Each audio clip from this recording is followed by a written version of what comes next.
started. Thank you all for coming. Good turnout. I think this is going to be very good. Our speaker today is Travis McLing. He's from the Idaho National Laboratory. He's been there for about 22 years.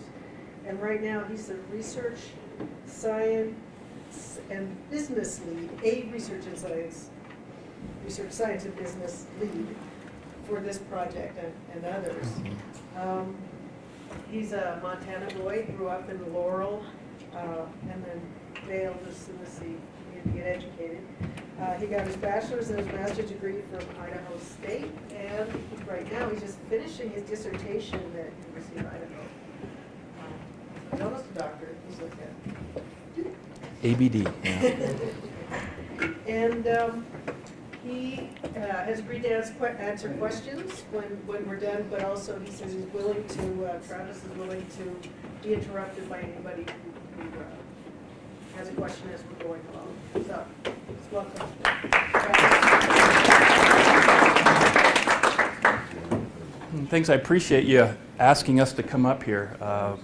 I have a long history in Montana, having grown up here, and then I didn't bail just to get educated, but kind of went home, as I'm an Idaho native, and my family's all from down there. But the reason I'm here today is we're going to talk a little bit about a real exciting project that's going on in the state of Montana. It has been ongoing for a number of years, and we're going to talk today about carbon capture and storage. And because I'm a rock licker, a geologist, I really the area that I deal with basically is what happens at the plant gate.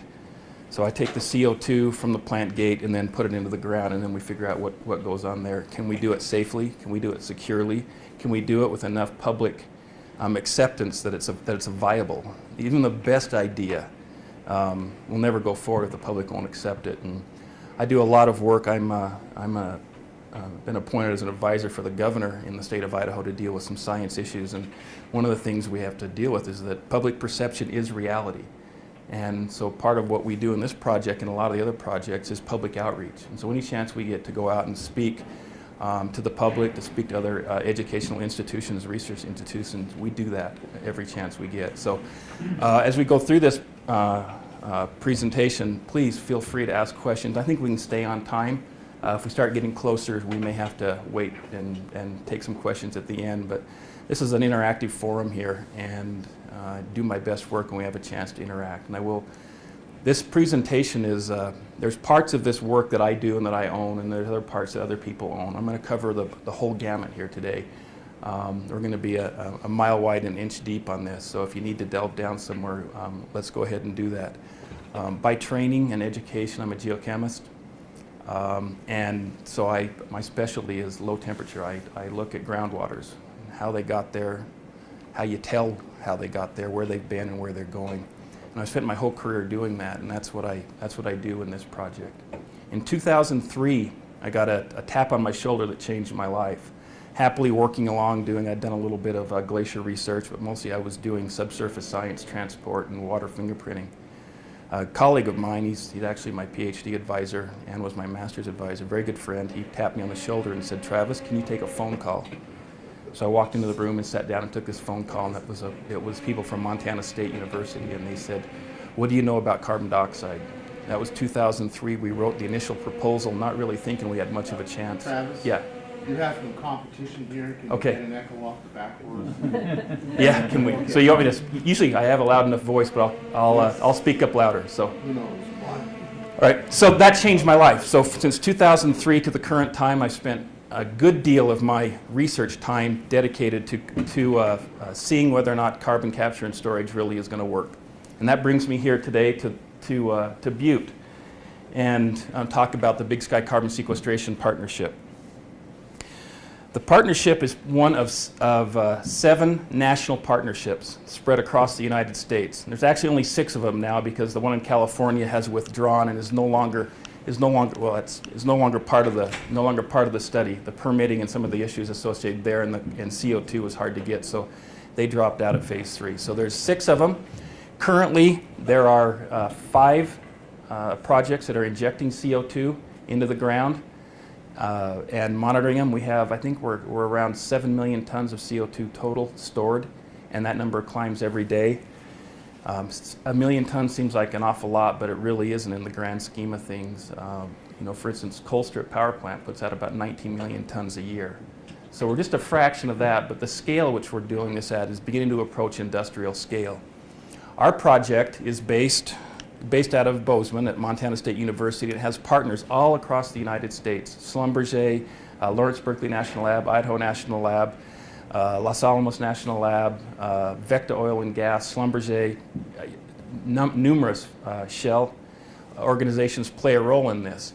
And our area that we're doing the study in is right up near the Canada border. In fact, when we go up there, I have to shut my cell phone off because it's closer for a Canadian cell tower than it is for a U.S. cell tower, and I get charged exorbitant roaming fees. So we actually get to watch the helicopters fly up and down, patrolling the boundary. When I was a young man in my teens, I used to go bird hunting up here, and we used to walk back and forth across the border all the time with no difficulty. Now I don't think we'd be able to get away with that. Anyway, we're up there just outside of Sunburst, Montana, on a structure called the Kevin Dome. Now let me tell you, I'll tell you a little bit. I've already told you what I'm going to talk about here, but basically the program is built around demonstrating the feasibility. If we're ever going to mitigate climate, and this is the choice that we're going to do, is instead of releasing the CO2 to the atmosphere and worrying about the consequences, we're going to try to do something to keep it from going into the atmosphere. The scientific community has pretty much coalesced around the idea that the only way to deal with large-scale carbon mitigation or CO2 mitigation is to keep it from getting into the atmosphere at the point source. So that's where we come in here, is to see whether or not it can be done. So we're going to talk about the geology of the Kevin Dome. Why is it significant? The site characteristic, and what are the scientific offerings that we have there. Now, what's interesting about our project here, and it's everybody always has their project is the best and the greatest, but ours has a lot of complexity, but it's also the only true CO2 storage program where we're taking CO2 and putting it into a system in a greenfield site. All the other sites have been characterized and have had other kinds of studies done on them, or they're currently being used for enhanced oil recovery. Ours is a greenfield site. We know very little about the system at the kind of scale that we're talking about. Everybody knows what the stratigraphy looks like, but what it looks like at depth and what the porosities are, what the communication between boreholes would be is really what we're all about here. We're going to talk about the monitoring, we're going to talk about some modeling, we're going to talk about the results to date, and I'm going to summarize and tell you where we're going from here. As I told you before, in this part of Montana, we're targeting the Kevin Dome. And it's an area up in north central Montana that has the few wells that penetrate into this area have encountered natural carbon dioxide down there. One of the things that's prohibited us from doing a lot of this research in the what's called the Carbon Partnership Program, those 6 programs that I told you about, is getting CO2. And it's like that story of you're out in the middle of the ocean, you're dying of thirst, water everywhere but none to drink. Well, we've got CO2 everywhere but none to inject into the ground. It's awfully expensive. If we had to pay to ship CO2 on site, it's roughly $25 a ton. If we're going to put 1 million tons into the ground, we're looking at a minimum of $25 million. That's too much money. Our total project budget over the lifetime of the project is only $57 million. So it doesn't leave much left over. So we had to find a way to get CO2 that was economically beneficial. Dave Bowen, some of you may know Dave, but Dave Bowen, he's now with Vecta Oil and Gas and is an adjunct professor at Montana State.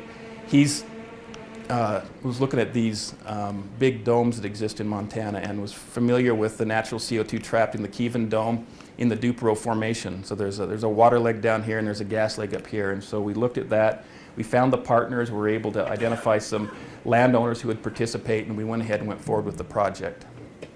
And so it's in the middle right now. We haven't injected any CO2. We haven't pulled any CO2 out of the ground. We just completed our first set of wells. So that's where we're at, and I'll talk about that a little bit more. So the idea is the infrastructure, we're going to pull CO2 out of the ground. Seems kind of silly, right? We're going to take CO2 out of the ground, we're going to process it, compress it, and put it back into the ground. But the reality is that's a lot cheaper way of doing a scientific test than it is to go in and put a capture plant on a power plant and capture the CO2 and pipe it somewhere. By tens of millions of dollars, it's cheaper. So we found a natural source, and then we're going to build a pipeline. There's the gas plant will be built right here, and then it'll be pipelined about several miles to the injection well, and it'll be injected into the water leg of the formation. Then we'll monitor how it moves with time.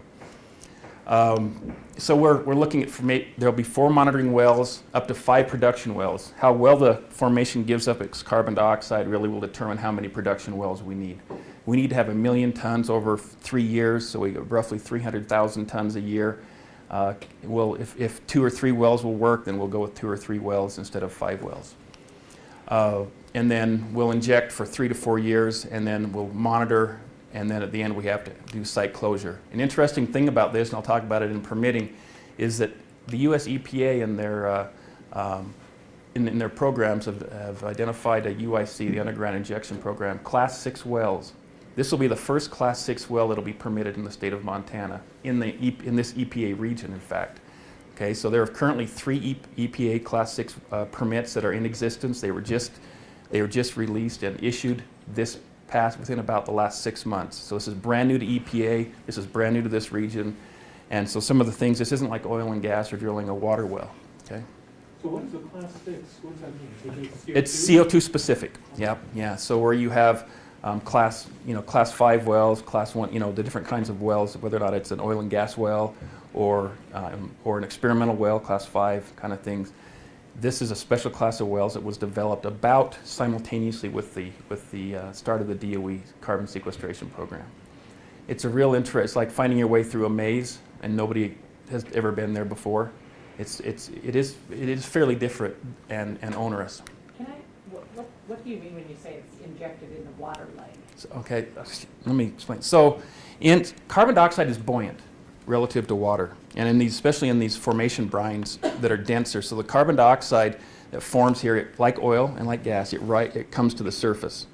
In this case, instead of having a gas cap or oil, it's carbon dioxide that's trapped there. So when we drill into it, we don't have water. We have free carbon dioxide. That's what we mean. That's what I mean by the gas cap. So if you're an oil and gas person, you'd call the gas cap, natural gas or something like that. Here we refer to it as the CO2. So just to clarify, that's in liquid form? It's supercritical at this point, yes, sir. Yeah, so it's a supercritical liquid at these temperatures and pressures. I forgot to mention it. That's another advantage of doing these kinds of studies at this depth. One is the security. Being able to take a gas and compress it into a liquid and then putting it into the ground takes up a lot less space, and you can move a lot more, and it's a lot easier to deal with. So these are, by definition, we're required to inject below supercritical pressures. So you have to have enough water head on the system in order to maintain the carbon dioxide as supercritical. It's like liquid, but it's kind of a hybrid between gas and liquid. It has a density of a liquid, but the kind of viscosity of a gas. So anyway, that's what we're doing there, and then we'll inject it down in here into this saline part of the formation and watch it move up dip. Okay, there's a lot of vertical exaggeration. The horizontal scale is really compressed here. That's a very good question, though. Thank you. Sometimes I forget to state the obvious. So Montana is really a neat place to do these kind of studies. So you have these big structural domes that exist in the state. We did some calculations here. We looked at just these 3 domes, the Porcupine, the Bowden, and the Kevin Dome. Took a look at how much capacity there would be theoretically from what we knew about how the system permeability and porosity is, and found, roughly on a conservative estimate, there's about 7.5 gigatons. I think that's for Kevin Dome, and about, let's see here, and then about 5.3 gigatons of resource. So storage, there's about 7.5 million tons between these 3, and then as a resource, there's enough CO2 in the ground to be produced at about 5.3. Now, why would that be important?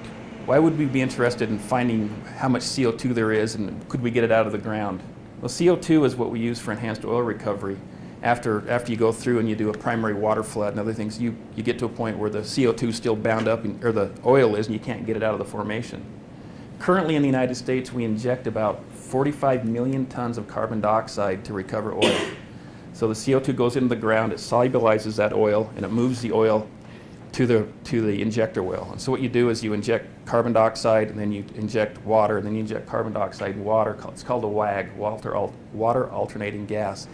And it produces, for about every barrel of CO2 you put in the ground, you get about 2.5 barrels of oil out. So in old, tired oil fields, which Montana is just chock full of, it's a really good way to increase recovery. Okay? And so if we could demonstrate that we could recover the CO2 from the Kevin Dome, there's a lot of stranded oil in the Kevin Sunburst and in the Cut Bank fields up there that's just waiting to be extracted. That means revenue to the state of Idaho, or to the state of Montana. Sorry about that Idaho thing. The state of Montana and to the population here, and future jobs. Right now there's a CO2 EOR injection going on right down here, right in the corner. It just started up within the last year and a half, and it's actively going on and recovering oil there in the Cedar Creek. That's the Cedar Creek analyze. This is in the what's that? Bell Creek. Yeah, thanks. So it just got started. One of the carbon partnership programs is actually doing work down here. This is where they're doing their study. So there's actually 2 of them going on in Montana right here, but this one's being done by the folks in North Dakota. The study is. So the middle Dupro is our target. This is where the CO2 is located, about 3,500 feet below land surface. The injection zone will be just a couple hundred feet lower than that, down dip in the same formation. Now what really makes the Dupro a gold standard for doing these kinds of studies is everybody wants to know the permanence of CO2. If we take and spend all the money and resources that we have as a country and even as a international community and stick CO2 in the ground, it only stays there for a couple decades, we've wasted those resources, okay? And that's if everybody decides this is the right thing to do, if it doesn't stay down there permanently or for geologic time, then really we've wasted a huge amount of money and resources. So what we've got to have is you've got to have some really good seals in this system right here. And we actually have a really good seal. The Potlatch Formation, which is an anhydrite right here, is a world-class seal. Really thick, regionally extensive, and CO2 will not be able to migrate through that. Water nor CO2 can migrate through that. And then of course we have another regional seal in the Bakken Formation, the famous Bakken. It actually exists in that part of the state as well. And then right near the surface you have the Mariah Shale.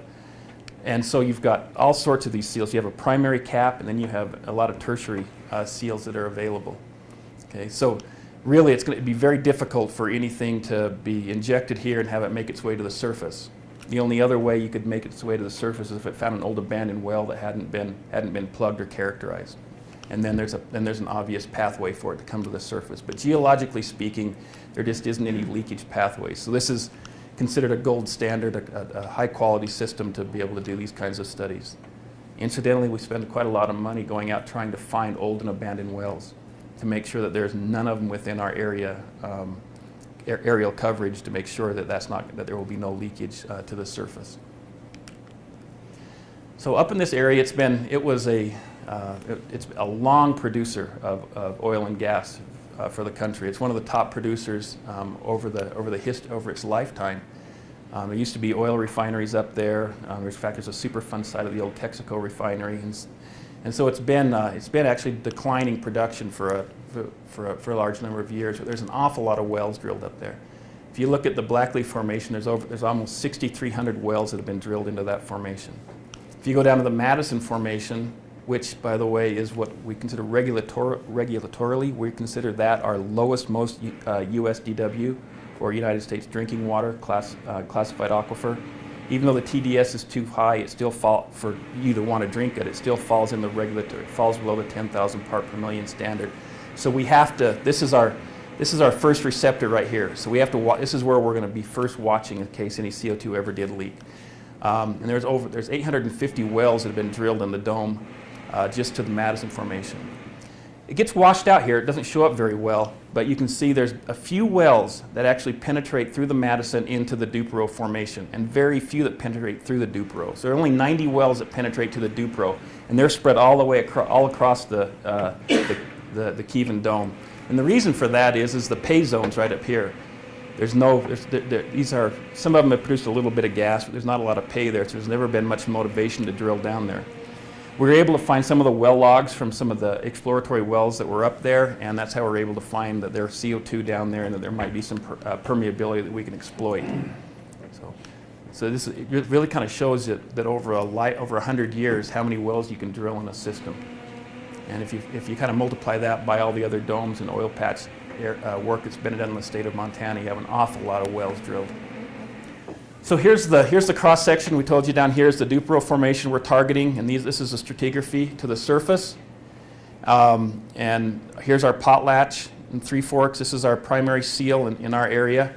These are 2 old exploratory wells that were drilled that encountered carbon dioxide. Here's the carbon dioxide zone down here, and they did some estimates, about 2,575 MCF that was producible by estimates in this zone down here. Here's our primary target. They did the one test they did there was about 594 MCF GD. So this is the area which we're targeting, and then the secondary target would be down here.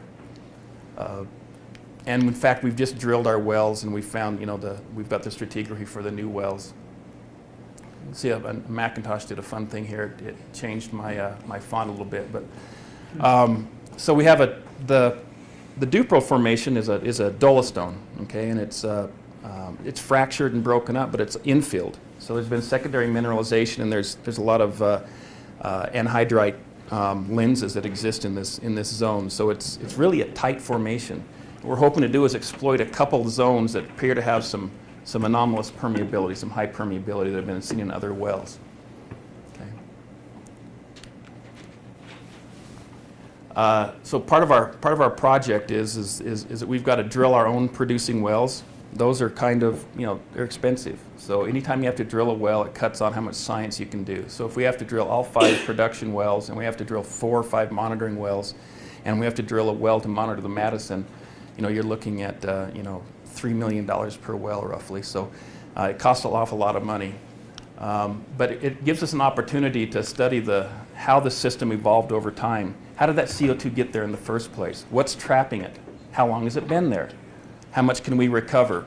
Could we use this formation as a regional buffer, so we could take CO2 and we could put it into the system and use it as kind of a bank where producers could pull it out as they needed it and use it as a giant reservoir, as it were, to help the Cut Bank and Kiev and Sunburst fields increase production.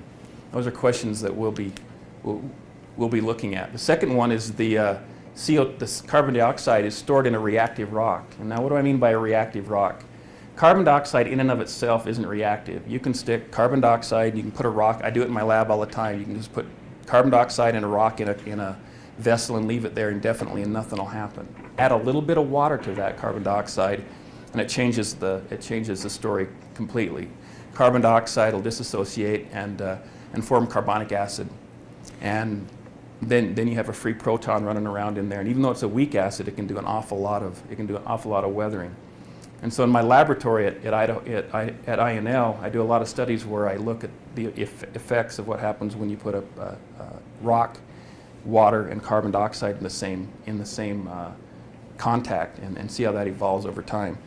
So this CO2's been in contact for a very long time with the rock, and what'll be interesting to see when we actually drill that area is what happens at this contact between where there's free carbon dioxide and there's formation brine. This contact right here should be extremely reactive, and we should be able to see a lot of mineralization or dissolution mineralization effects from those reactions over a long time. So what happens essentially is the carbonic acid will dissolve in the water, will dissolve the dolostone, and then it will reprecipitate as a carbonate phase somewhere else. And when I told you about that, the formation is really fractured and broken up. I was looking at the core just before Christmas time. We had it all laid out in front of us, and it really is a broken up formation. But all of those fractures that are in that formation are all sealed up nice and pretty with secondary mineralization. So the CO2 dissolves rock into water, it moves it somewhere else, and then it reprecipitates out. And it reprecipitates out in places where water flows, so it seals up that porosity. And that's the part that gets me excited. This is kind of the studies that I've been doing.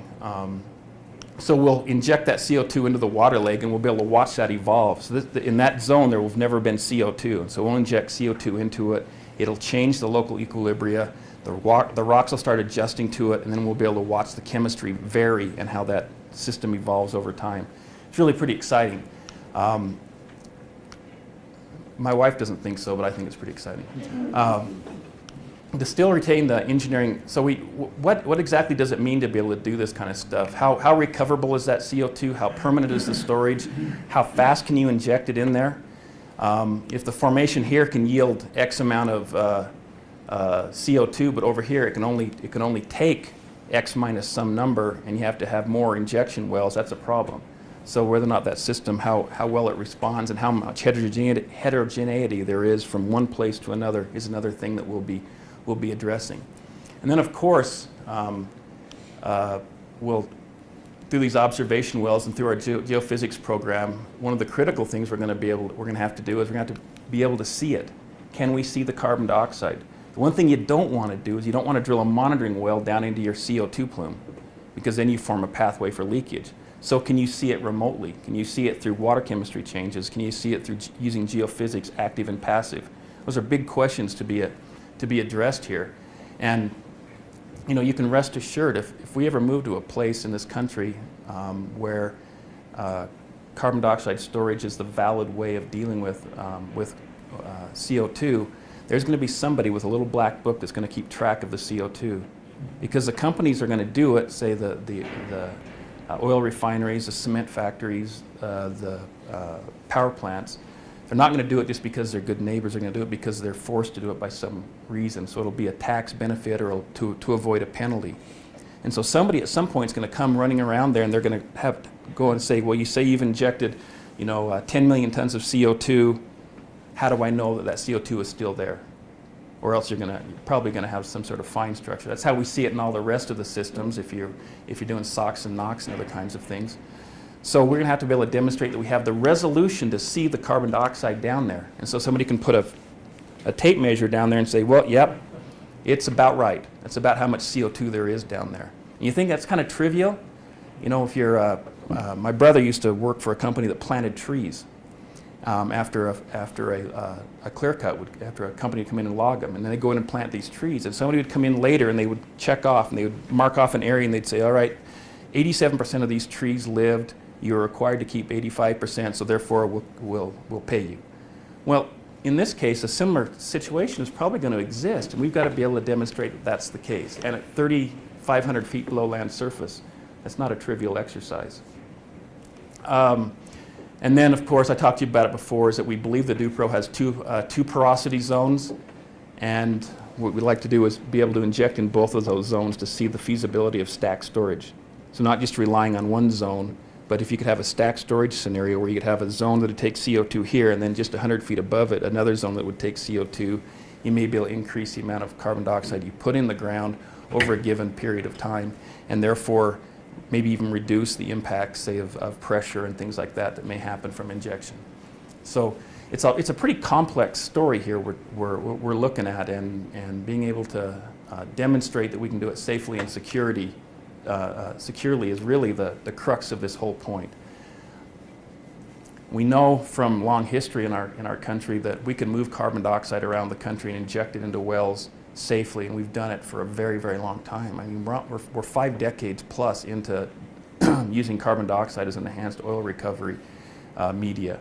So we're really good at that in the transport and injection. You got a question back here?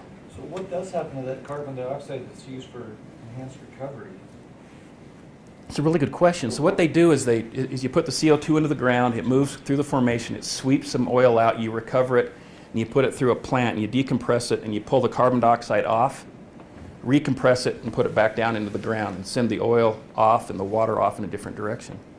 The interesting part about that is, on average, you get about, for every barrel, and I use the oil vernacular here, I'm an SI guy, so I'm used to cubic meters, but you put a barrel into the ground, you get about half a barrel back out of the ground of the CO2. So what happens to that CO2? What's the fate of the carbon dioxide that's left in the formation? Is always a good question. So those guys are recycling CO2 the best they can, because remember, they're paying market price for it, and that's usually indexed to the price of oil. So they want to get as much back as possible, re-inject it back into the system. But again, we lose about half of the formation. Now, as a geochemist, I understand that process. That CO2 is going down there, it's dissolving in the water, and it's starting to interact with the formation. And it's mineralizing and dissolving rocks, and it's doing all sorts of fun stuff in the formation.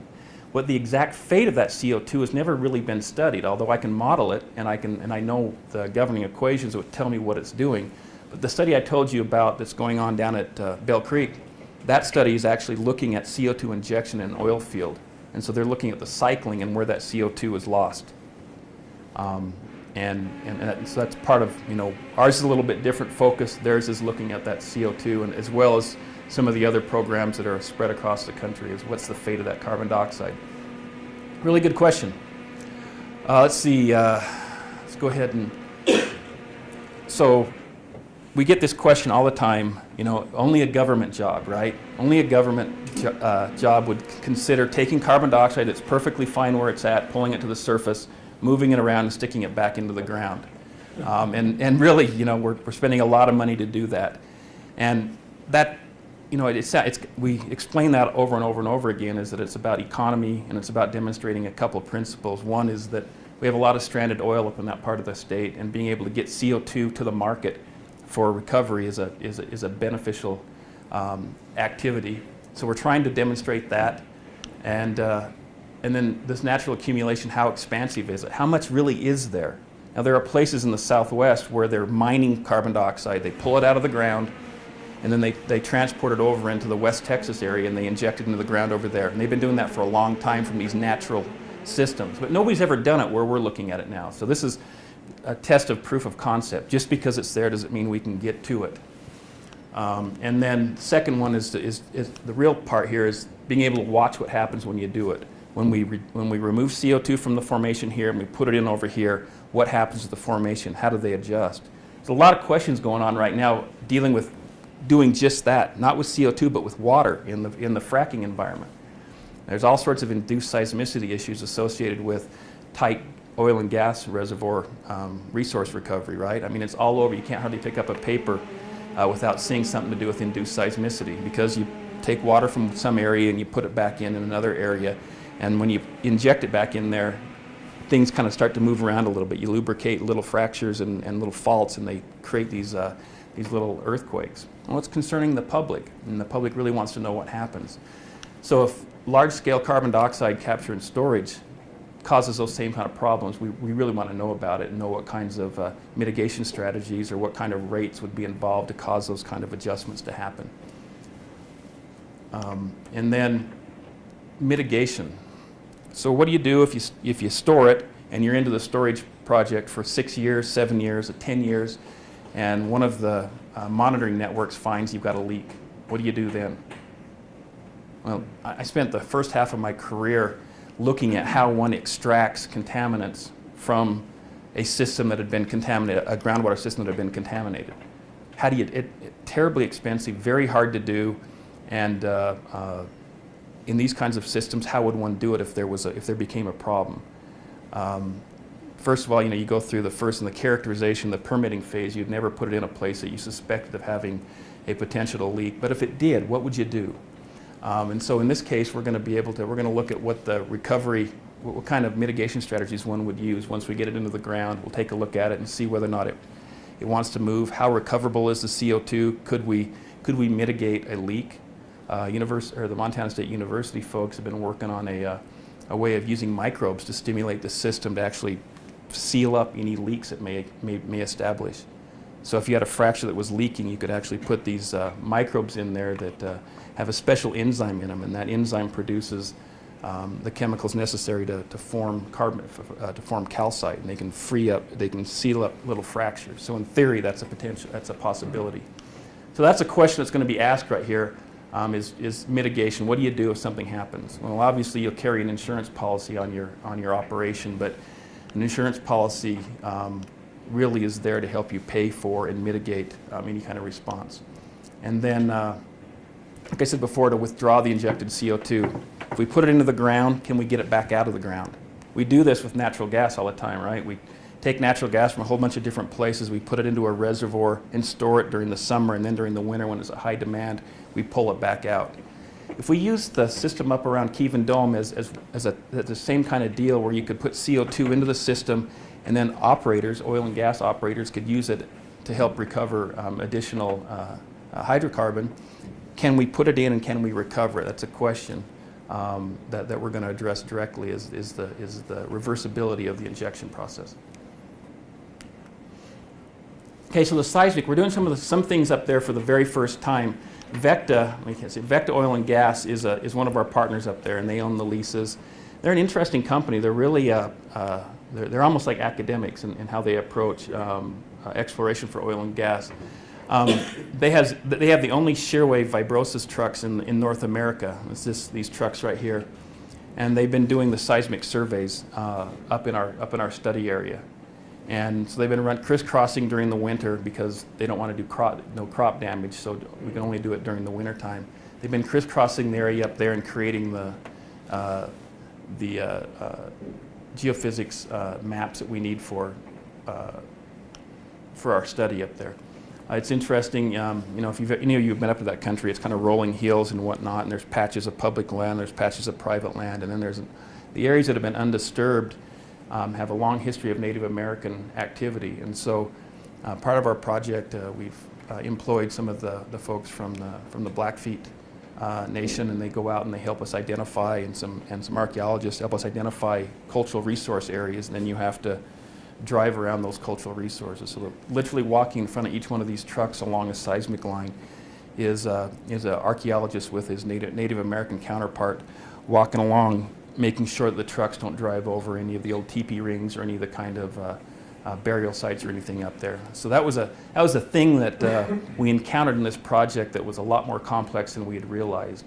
Some of those areas in our study area have been undisturbed for as long as man's been up there because it's too rocky, old glacial terrain, and because they haven't been disturbed, it just so happens that thousands of years of Native American activity there are still there to be seen. So that's been one thing. So you have to you want these nice straight lines, but you kind of have to deviate every once in a while with these trucks, and then in the wintertime they like to go up on the side hill and start sliding down. Some of them watch them slide down, hundreds of feet down these hills sideways. Awfully expensive. They do an awfully good job, and this is actually data from the area there. You can see our target zones right here, and you can see the marker beds show up really, really well with this. Now, I'm not a geophysicist, and so I take a look at their pictures. I think the pictures are awfully nice, and they tell me I can tell where the caps and seals and reservoirs are. But as far as being able to tease some of the other information out there, that's what they do for a living. So they can take a look at these responses, and they can tell you what to expect down there, where the contact zone is between the Dupro and the Souris River, for instance, and these.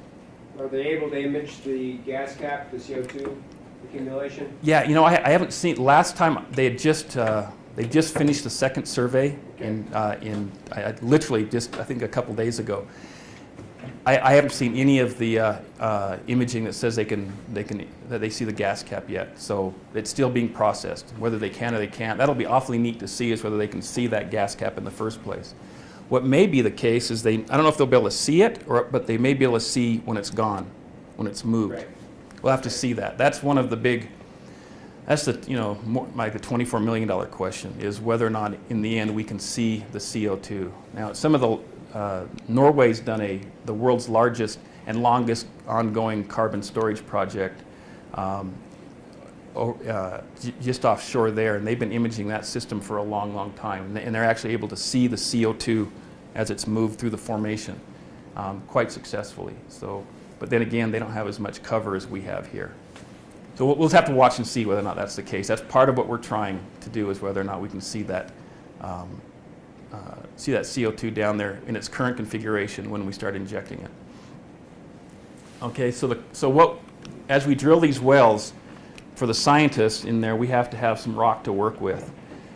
It's one thing to go out and you know the system reasonably well. It's been drilled. You understand the stratigraphy. You think you know what's down there. But when you construct the models, so for instance, for the Class 6 injection well permit, you have to demonstrate, you have an area of review, and you have to demonstrate if your CO2 goes into the system over 3 years and you put 1 million tons in it, how far will it move from the injection well? The EPA wants to know that within a certain degree of confidence. what we do right now is we think we know what the porosity is, we think we know what the permeability is, and so we run a model and see whether or not how far it'll move, and then we draw our box around that and say this is how far it's going to move. Well, that's just it's a pretty good guess, but it's not terribly accurate. In order to get the best data from them, we have to look at the rocks themselves. So we just drilled 2 new wells. We drilled the Danielson well here, and then I don't know what the name of the other well is. We drilled this one over here, and we collected core from a number of zones. So the top of the Nisku, we collected core from the upper Dupro and the middle Dupro. We were going to collect core from the Souris River, but because of funding and the desire not to penetrate the reservoir, we didn't drill into the Souris River. So we've collected core about 180 feet from this well, and we collected, I think there was a little over 200 feet collected from this well over here. And that core has all been sent off, it's been plugged, it's been mapped, it's been characterized. Those of us who are doing studies on the core should start receiving our core here within the next few weeks and start doing our work in the laboratory. So once you start looking at the core, you can actually do the measurements. What's the permeability to air and water and brine? And you start seeing and then you can calibrate your models accordingly. And that area of review may increase or decrease based on actual data from the system. Then you can do pressure bleed-off tests, pump tests in these boreholes to see how the system responds. Then you can calibrate your models. One thing we don't want to do is we don't want to have, if this is our injection well here and our monitoring wells over here, we don't want to end up having the CO2 get to this point in 35 days, and then for the next 3 years we don't have a monitoring well out here. So we want to be able to set the monitoring wells up so that they're far enough afield that ideally what we'd like to have is for one of them to get overrun by CO2 so we can actually see the breakthrough of CO2, and then for the other one never to see CO2 but to see the pressure wave and perhaps a little bit of water chemistry variability over time. So that requires us to put a lot of put our heads together and figure out where these wells are going to go based on the best estimate for the data we have. Okay, so the core plan, I told you that we have a number of institutions involved in this. I think there's about 12 or 13 individual research entities that are part of this study. They've all made requests. For instance, I want to look at what happens to the water chemistry over time as CO2 is injected into the system. I look at things like rare earth element variability. I look at the major and minor element chemistry. I look at secondary mineral precipitation, where it happens. Others want to look at how permeability and porosity change with CO2. Others want to do other kinds of studies, look at it from a geophysics point of view. So we've all gotten together and put together our wish list of things we'll do with the core, and it includes things like permeability, how vertical and horizontal permeability vary, capillary pressure using mercury injection. So all this stuff is sent off to another laboratory, and they do these kinds of studies. We look at the XRD, that's X-ray diffraction. So we put the rocks, we grind them up, put them into a diffractometer, and look at what minerals are present in the system. Surface area, that reactivity is a function of surface area. And then we have thin sections cut all up and down there. And we take those rocks, those of you, or most of you are familiar with it probably, but a thin section is you take the rock, you glue it to a glass slide, and then you cut it so thin you can actually see through it. Then you put it into a microscope and you look at what the minerals and what the character of the rock is that way. And then this is my particular study right here. We'll do the whole rock analysis. I'll look at what the rocks are made out of. I'll look at what the water is made out of. And then I'll mix the two with some CO2, and then I'll see what the chemistry is over time and how that varies as the system evolves. Okay, so a lot of people in line to get pieces of the rock. And from a geology point of view, it's all fine and dandy to have a guy drive a truck and shake up there and tell you what the system looks like in the subsurface. That's nice, but to actually get a piece of rock in your hands, to be able to look at it, to be able to study it and to characterize it, that's really what we as geologists like to do, and there is no substitution for that even today. So we all sat around like we were looking at my grandkids when the core was laid out on the tables in December, and looked at it and spent hours and hours going over these cores, seeing where the permeability zones are, what the anhydrite zones look like, and different kinds of things. So that was all pretty exciting for us. And again, the target zone shows right here. This is an area we believe is about 6% porosity. What the permeability is yet to be characterized, but we think this is our two target zones. Actually, there's three, but two main zones for injection. This is where we'll hope to do the injection in the gas cap. So I talked to you before about this, but you can do the reactive transport experiments. We have these core tubes up here. We take the core from the borehole, we put it into these devices here, and then we start adding formation fluid, carbon dioxide, and then we see what happens with time. I'm interested in what happens as the water comes out the other end. I take a look at the water and study it and look at how the chemical evolution of the water takes place. Other folks are looking at what happens to the rock over time. So these little marks are here, I'll show you these. So these are colorized CT scans. So this is just like what you use if you have a brain tumor. We use the same, only a little more energy. We use the same kind of tool to look at the rocks. And you can see that there are zones where there's a lot of highlighted by these red areas right here. And depending on whether I can't read my scale here, right here, but these are high permeability zones. And so you can see what happens if you, before and after the injection, you can see that the permeability has kind of changed. There are areas that have been dissolved and create new areas for flow. And then we can do the differential where we can take and map the pixels here and see that these are areas that were formerly not available for transport and now are. That's really important to see how the system will change over time. So these are really important to us. We feed that information to the modelers, as I'll talk about here in just a second. And then they do the computational models and tell us where the carbon dioxide is going to go. Is it going to flow in one horizon? Is it going to flow in a million different fingers? Is it going to move mostly horizontally? Is there going to be a vertical component? All those things are important to us to answer. I won't spend a lot of time on this, but we have Schlumberger is a huge oil service company, and they're a major partner in our project. And they're have donated a bunch of tools, downhole tools. So we send these tools down the well bore, and we measure all sorts of different things from them. You can see them right here, but you can see what when you run that down the hole, you can see what kind of responses we get here. And some of these are natural gammas, some of them are active and passive, active seismic, neutron, different kinds of things. Caliper log, it is what does your borehole look like?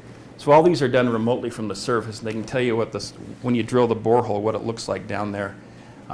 Even though I get a piece of core in my hand, that's a little window into the system. But what I need to know is what that core looks like from where I'm at right here, out a kilometer away. And some of these tools right here will help us first pick horizons and help us know what that system looks like out there further from us. The modeling's a huge process. We have a number of folks doing the modeling. This is led by Los Alamos National Laboratory and Lawrence Berkeley National Laboratory. And in these computational models, they're looking at, these are reservoir scale models. They're looking at a number of things. They're looking at multi-phase flow. So what happens when you have CO2 and water, how that interface is and how they interact with each other. What will happen, one of the things to look at is what will happen with if you step your injection, if you change your injection over time, how the system will respond. Remember, all this is being done in a predictive manner. So we've taken all those parameters we just told you about a minute ago, and then we're feeding them into the computer, and then it's coming back and telling us how the system should respond to help us predict, one, how far the plume will go for the EPA component, and then the number two is where we should put our monitoring wells. Then we're on top of that, so not only the flow, but we're actually doing the geochemical reaction. So not only are we predicting where the flow is going and where it's going to move and how far it's going to be and where the pressure wave's going to end up, but now we're also including in that from the laboratory experiments the geochemical reactions. How fast the rock will dissolve, how fast it responds to re-equilibration once it gets distal from the CO2 itself. And all that information is fed into a risk model, and that's work done at Los Alamos National Lab. That's the component right here that really is the nuts and bolts of whether you're allowed to inject CO2 in the ground. Will it be exactly right? Absolutely not. No model is. But will we have a pretty good idea, a minimum area of expanse? Absolutely. We'll know pretty well how far that CO2 will go, and we'll know pretty well how fast it'll react. And then over time, as we monitor it over the period of injection and post-injection, then we'll collect the data, we'll take that data and we'll refine our models over time to see how it reacts. I'm not going to go into a lot of detail here. This is the model that Schlumberger works with right here, and this is the current model for the formation. And it shows you there's zones of high permeability and areas where we'll target. This is looking in and out of the formation, so these are not just isolated zones, but they exist in and out of the screen. So this would be an area of high conductivity here, where you could put CO2 in and it would move laterally. The nice thing about this is that we don't see a lot of vertical permeability, so the system doesn't want to move vertically; it really wants to move horizontally, and that's a good thing. These are the transport models.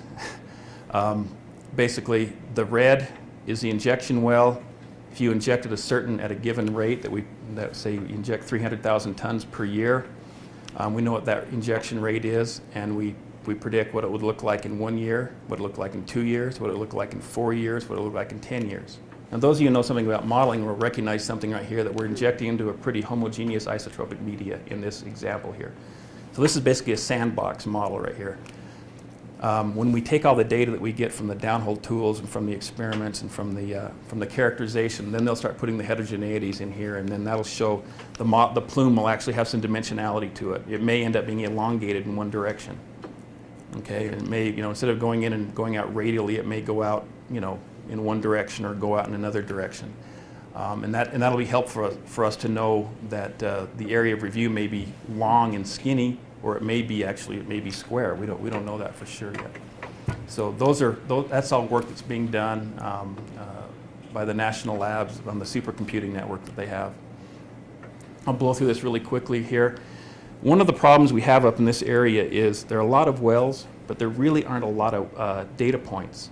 Some of you guys may actually work in the water program for Montana. You scour the database. You don't find a lot of information from chemical analysis that were done up in this area. So what I've done here is I've taken all the chemical analysis I can find for these formations here, and this one goes clear over into the Williston. And some of the stuff we have goes as far away as Great Falls, which is quite a ways from our formation, from our target area. And we plot the chemistry and see what it looks like, and it helps us understand what the chemical response is going to be. When I'm through with this talk here, I'm going to actually meet one of my colleagues from Montana State. We've just been working with a few of the operators up there and have collected some water from the Madison Formation. And I think I have 8 samples from the Madison, and I'll be doing the analysis on that.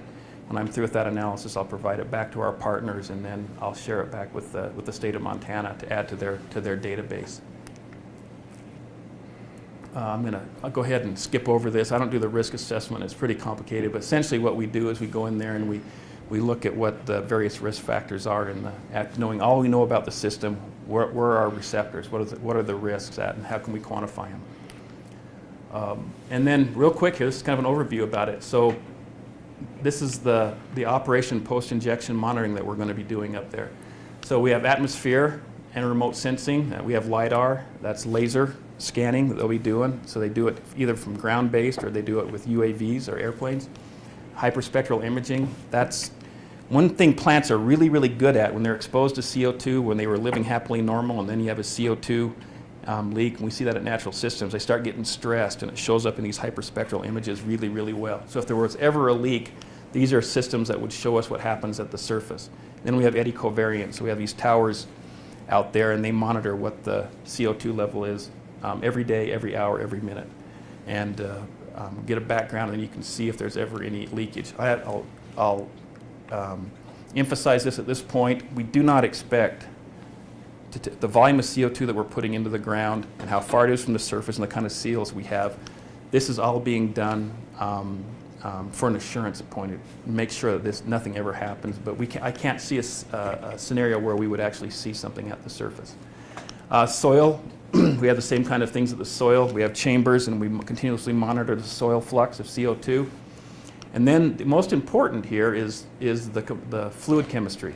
So we've now spent 18 months doing pre-characterization. I've been up to the area 4 times now. So every quarter we go up and we collect water from some of the wells that exist up there. Another bad thing about working up there is that the water quality isn't very good. So you drill a well and you don't want to drink it. It doesn't taste very good. You know, maybe it's good for a horse or a cow. So most people have water trucked in or they have water piped in. So there aren't very many wells out there.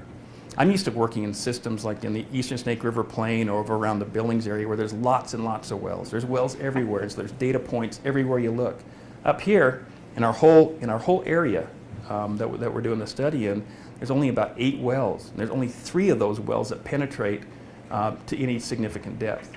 Okay, so that kind of, we monitor all of those and we treat those landowners very, very well because we want continued access to them. But we've been doing those characterizations. We want to make sure, that would be the first point of reception right there, is that you would see some sort of change in water chemistry that would tell you that something was going on with the system. So we'd have a long history of the background, and then if you had some sort of spike that happened, you would start looking and figuring out why that spike happens. And we want to see what the water chemistry is in the spring, in the summer, in the winter, in the fall, so that we make sure we capture all the variability. Peak runoff, the highest evaporation periods, and we want to see how those aquifers are connected to each other.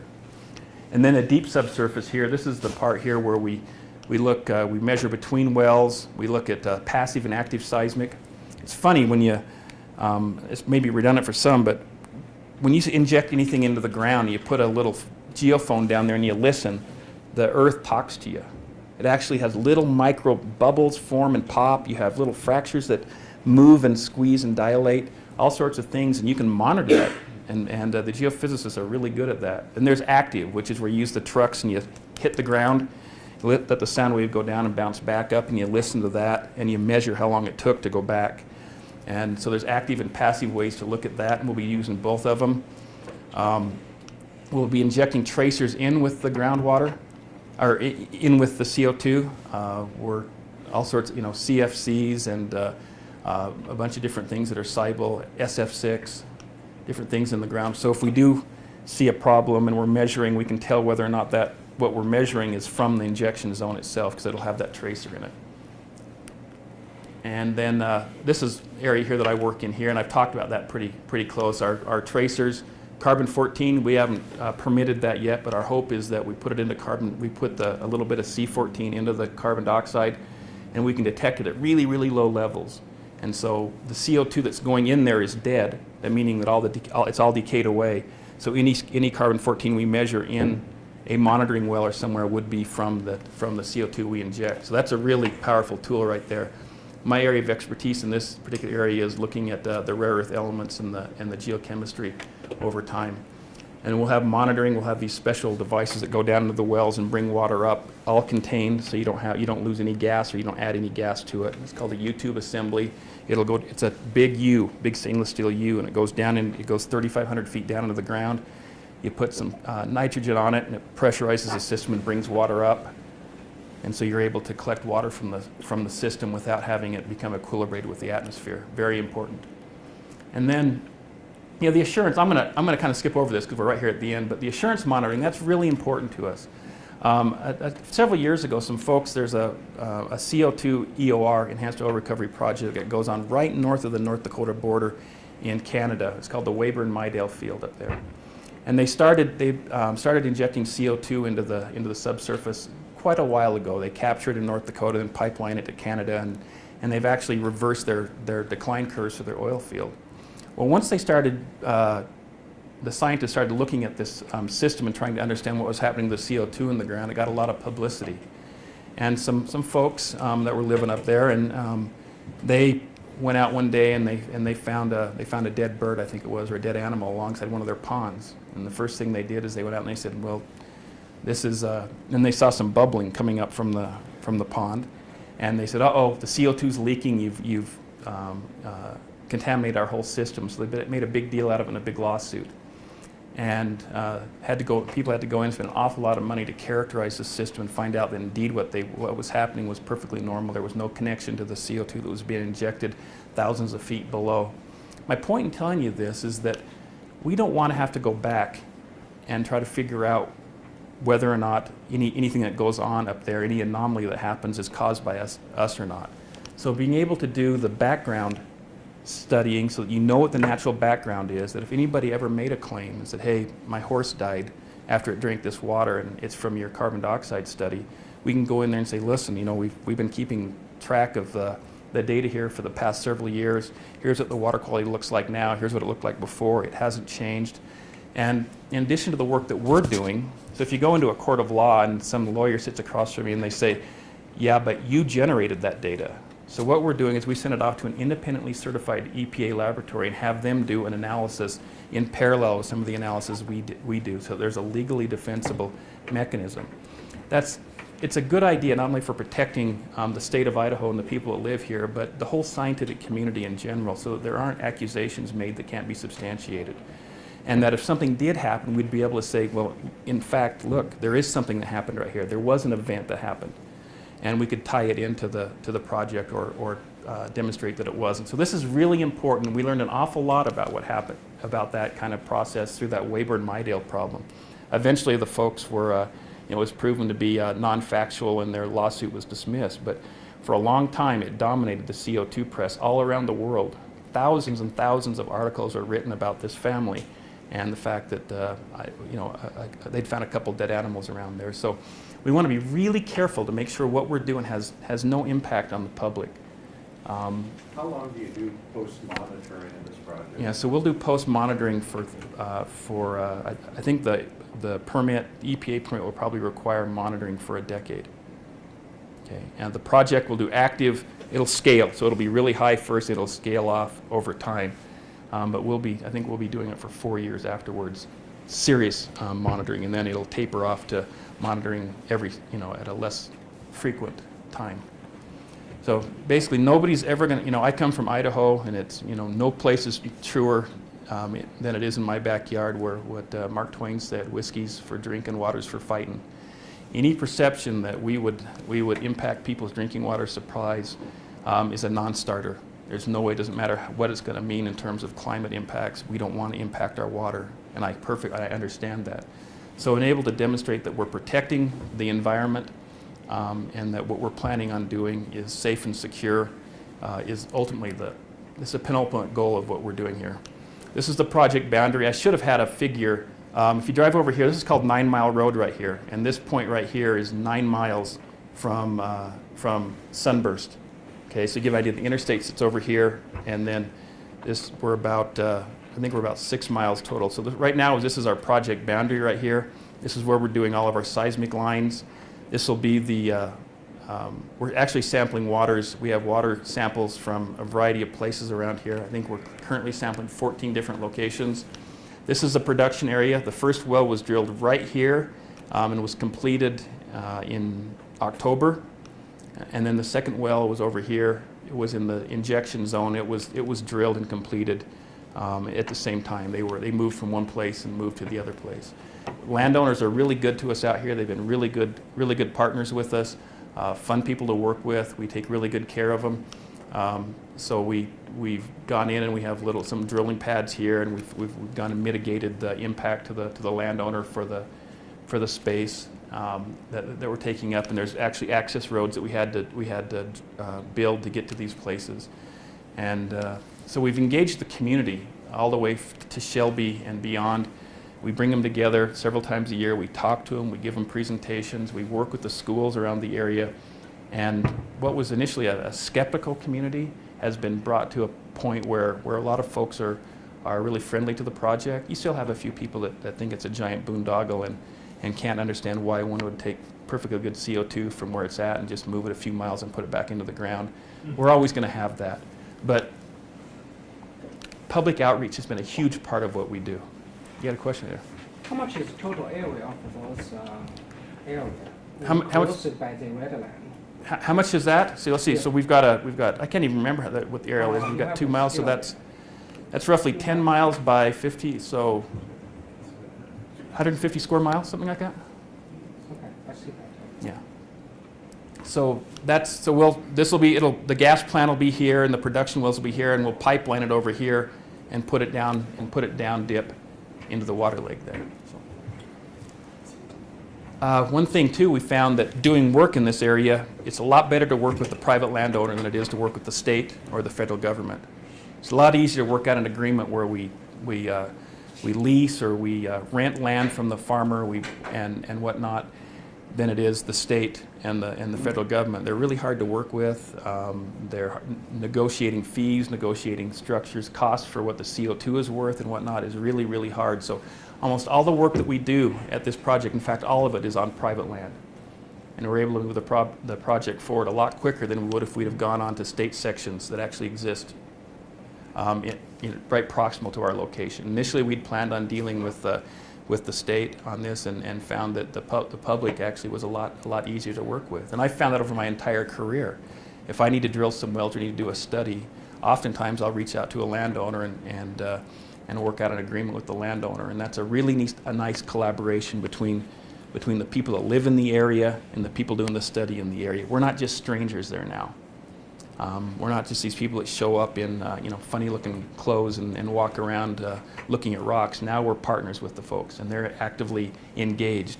All of my water quality analysis I write up a report and send every single time, send it back to the people who own the land and own the resource.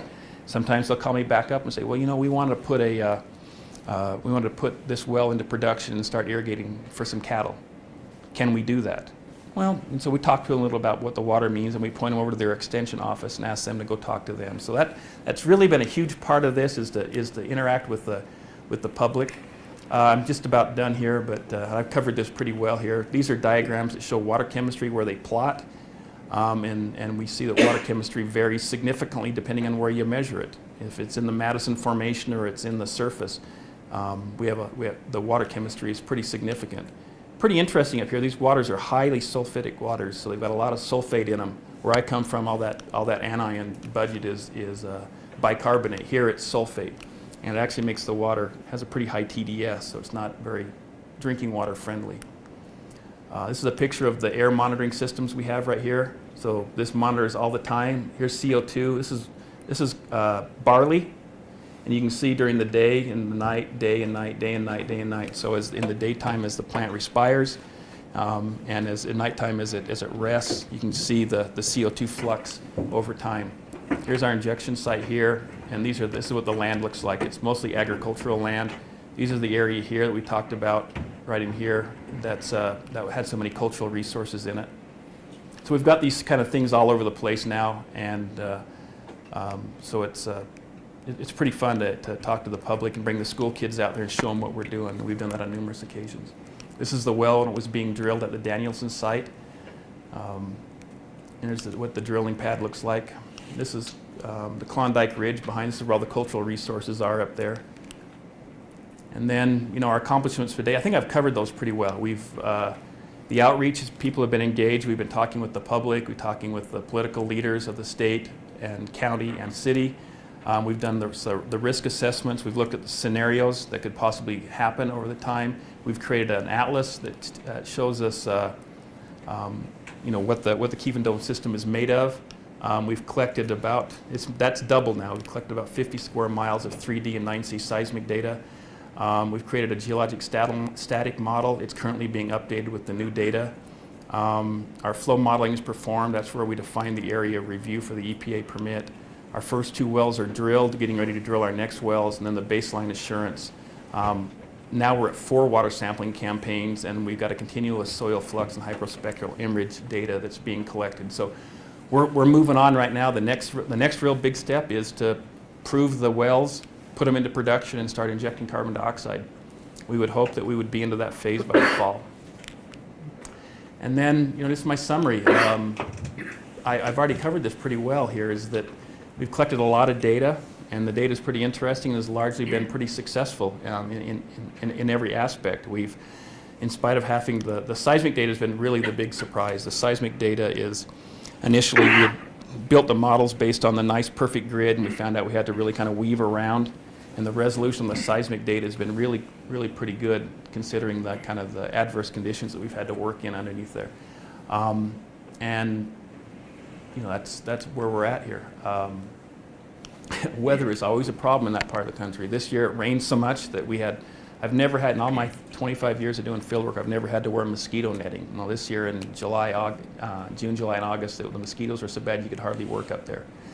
The first sampling we did, the temperatures are around 25 degrees. It's pretty hard to sample water when it's 25 degrees. And then we're in the process of preparing to do the permitting. The cultural resources have added a lot of time and a lot of expense to our project, but in the end it's worth it. The Natural Historic Preservation Act requires that we do that, and so we have to be very, very careful there. And then if you have any questions, I went over a little bit, but I hope you apologize for that. But let's start over here. What is the amount of production left of gas and oil in the Kingdom Dome? It's a really good question. I don't know the answer to that. How much there is, but generally speaking, you know, there's probably at least 50% of the original oil in place still there. But are there producing wells? Yes, ma'am. Of gas and oil? Yes, ma'am. Yeah, so you can go up there, and they're really it's really an old field, and it's pretty neat to go up there. You could ask it. 1930s, I think, 30s and 40s. Yeah, I think the first discovery I was think. 1928. I think is the first discovery. So, yeah, it's still producing. When oil prices were $100, it went from being, you know, a lot. The production went up significantly. I imagine they've shut more wells off now that it's down around 50 again. But they're not producing a lot. The water cuts are pretty heavy. But some of this CO2 could be used then. Yes, ma'am. Get more out. Absolutely. If CO2 could be provided at a reasonable cost for those folks, it would bring a whole new dimension to that reservoir up there. You had a question over here. You said you've already drilled, one production well? Yeah, we drilled a well in the production zone. Yes. Do you know that you're into the CO2, and have you got any indications to whether you're going to be able to produce the CO2 that you're hoping? Yeah. Yes. That's a good question. We did get the gas analysis back. It's almost 100% CO2. Interestingly enough, and it may be important financially, is there's actually a fair amount of helium in the gas too. But yeah, it's nearly 100% CO2. The question of can we produce it or not, that's currently being evaluated right now. So I don't know the answer to that. When I look at it as a geologist, I'm not a petroleum engineer, but when I look at the formation, I look at it and I say, man, that looks like pretty tight rock. Compared to my basalts in Idaho, it is tight rock. So they're doing the evaluation. The cores have been sent off. They're doing all the kinds of plug analysis that we talked about there, and we should have that information back soon to know whether or not we can produce it and how many wells it will take to produce the volume we need. Yes, sir. How often will be the seismic survey be done during the whole process? How soon will this? You already did that. Yeah, we did the preliminary. Yes. So you will also do that during the injection? Yes, sir. And how Yes. many times will you do that? Yeah, that's a good question. I know that there's some resource squeezing that's happened. You know, the cultural resources took some extra money and stuff. So I don't know if we're going to do them as often as we'd originally planned. But yes, during the injection, there will be surveys that will be run to see if we can, at what point, what the resolution is, when we can start seeing that CO2, and then we'll do post-injection surveys. So I wish I could answer it more definitively. I don't know how many will be done, but they will be done. We're interested in this because last year we developed a concept proposal with MSU Yeah. and UM. Lee Spangler is one of the. Yeah, Lee's the project lead for this, right? Yes, we did not get a fund from Montana EBSCO project, so we are still interested in that. Oh, very Montana good. Tech is not involved in the Kelvin Dome. Right, they're not involved in Kingdom Dome, right? Yeah. So it's good, but you know, it's one nice thing about this project is that the geophysics has to be shared. It's not proprietary because it's funded by the Department of Energy. It has to go into the public domain, which is nice. That means you can actually get to the data and see it, which is unlike most of the surveys that have been done. We proposed the microwave. I can hear you. Hey, I'm sorry to butt in. I just have a follow-on question because it's seismic related, and I think that's what it just was. But I'm curious. You said something about, and I think you're right, in saying you're not sure if you can see the gas cap. And the reason I say I think you're right is because these are really high-velocity rocks, and it will be tough to see gas. So I'm wondering if you have a contingency plan on how you're going to monitor if you can't use 4D seismic. Yeah, so we've got a whole suite of, I didn't cover it very deeply, we have a whole suite of monitoring. One of the ways we do it is actually using passive seismic and VSP. Actually, I'm not a geophysicist, but I do know that we have a variety of contingencies, not only contingencies, but they will be actively done during the process in cooperation with the active surface seismic. Did I answer your question? Or just, Yeah, more or less. I'm just saying, if you can't see the gas cap now, you won't see CO2 later with seismic data. yeah, well, it's a valid point. What you hope to be able to, I've worked with, a lot of geophysicists over my career, and they usually they have these great models and promise really great things. And sometimes it doesn't turn out that way, and sometimes it does. And we'll have to see. They've given us a lot of assurance that they think they'll be able to, at the resolution of the scale of the project, they believe they'll be able to see the system respond as the water is displaced and the CO2 moves in behind it. So that's a good question to pose to. It's a good question to. No, that's good, and I think you're right on with, the seismic vendors will tell you can see everything, so.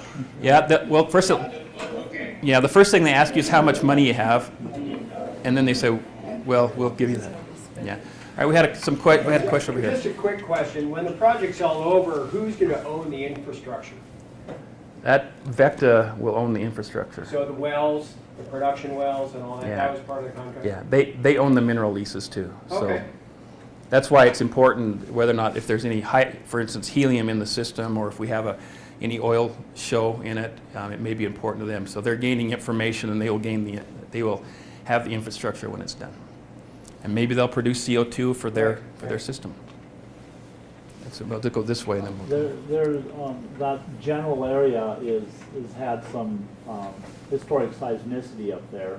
Do you know if there is a continuous passive seismic monitoring? No, I don't know. I do not know that at all. Last year we proposed to use the passive microwave monitoring, because in your It'd be a good idea, and I wasn't aware. I know for a little further west that there's historic seismic activity, but I didn't know there was around the Kevin. Well, and in truth, the monitoring network in that part of the state is non-existent, and so the epicenters that have been located are very uncertain, and it would always be, I mean, there have been questions whether some of that seismicity could have been associated with some of the oil production in past.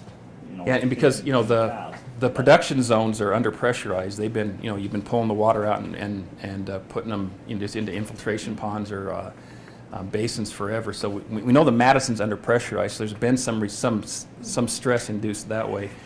It's a really valid point, because for an area that's been drilled for as long as it's been drilled, there's not a lot known about it. I mean, from a water standpoint, the paucity of data is almost maddening.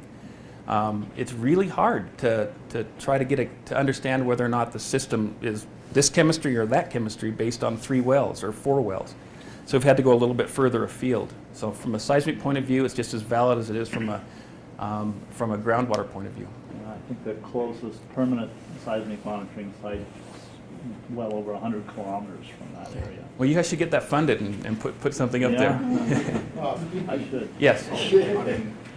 I'm busy going the other way. Would I want to fund? Yeah, I wish it were like that.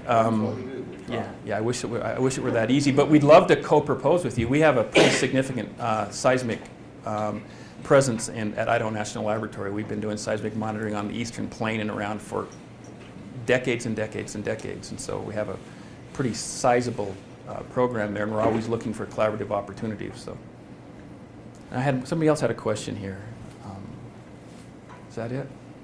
Okay. Well, I hope I gave you, kind of the 10,000 foot overview of what's going on in your state and in your area, and let you know what's going on. I think the scientific outcomes of what we're doing here are going to be really important. Whether or not we ever stick carbon dioxide into the ground or not as a national priority, that's something for the politicians and for the public to address, whether or not they're willing to pay 25% or 30% more for your power bill to do something like that, and whether or not, I always say this, if we move to a place internationally where carbon capture and storage is the viable opportunity, it will represent the single largest perturbation to the subsurface mankind has ever done. That's counting all the oil and gas wells, that's counting everything. So it represents there's some questions, do you trade one thing for another thing? Climate mitigation for subsurface uncertainty. the kinds of work we're doing here are part of at least the U.S. attempt, and internationally to a certain extent, to try to understand whether or not that risk benefit is worthwhile. And so, and is that it?